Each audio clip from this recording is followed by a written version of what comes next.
Yo, what up, dog? Yo, man, where my money at? Yo, I'll give you money back. Oh, man, what the F you talking about? Nigga, want my money back? Chill out, man, I'll bring your money back. You better brace your back, cause I'm coming for your ass, though. Money, man, I want my money back.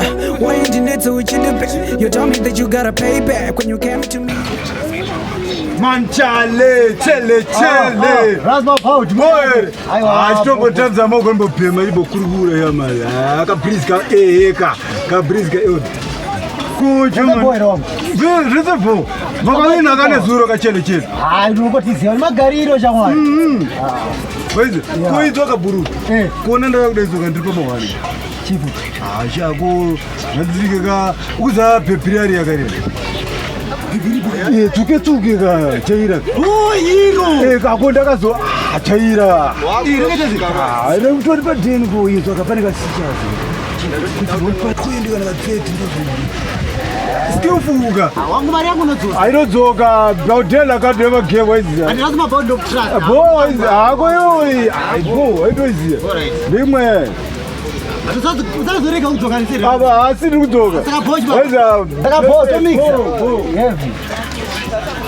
A few days later.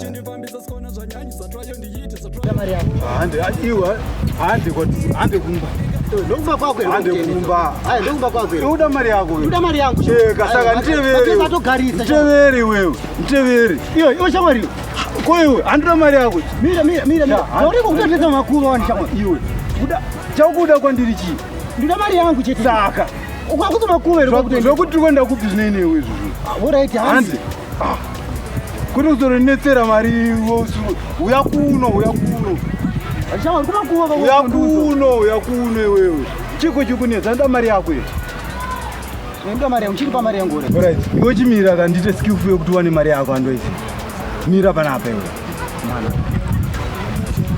mari yangu kochama ndikuda ka mari ndikambokwirisa ndikuda kupa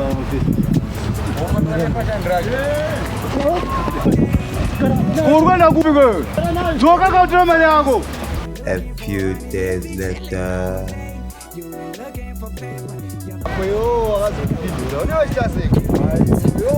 Kuvharira place vasina were ndimira ipapo ko mari yangu amari ndo kwatitonanga mukoma tikunanga ku iwo chingoti sha iwo uda mari yako iwo eka begi rasma bot begi wani kwatonaisa abo azvese po uyapana banduya aiwa shanduda kuranga inga uri wangu ndakambokurasisa here aiwa zvachose chingouya pana nduya hanzikuya ipapo alright iwo chimire ipapo andika ndine skillful yachani po inga ndiri wako maita yamuri kuita but ina ndiwirani nayo ko makuru andika ndadzoka nyaya yangu yari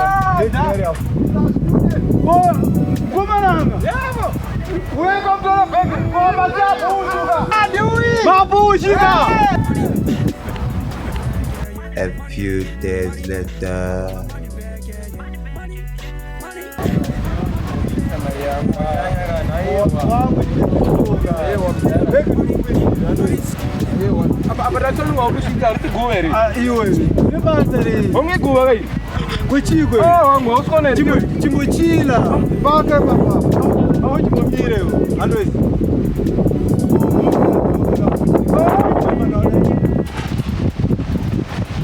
Kokwenda kupi kwe?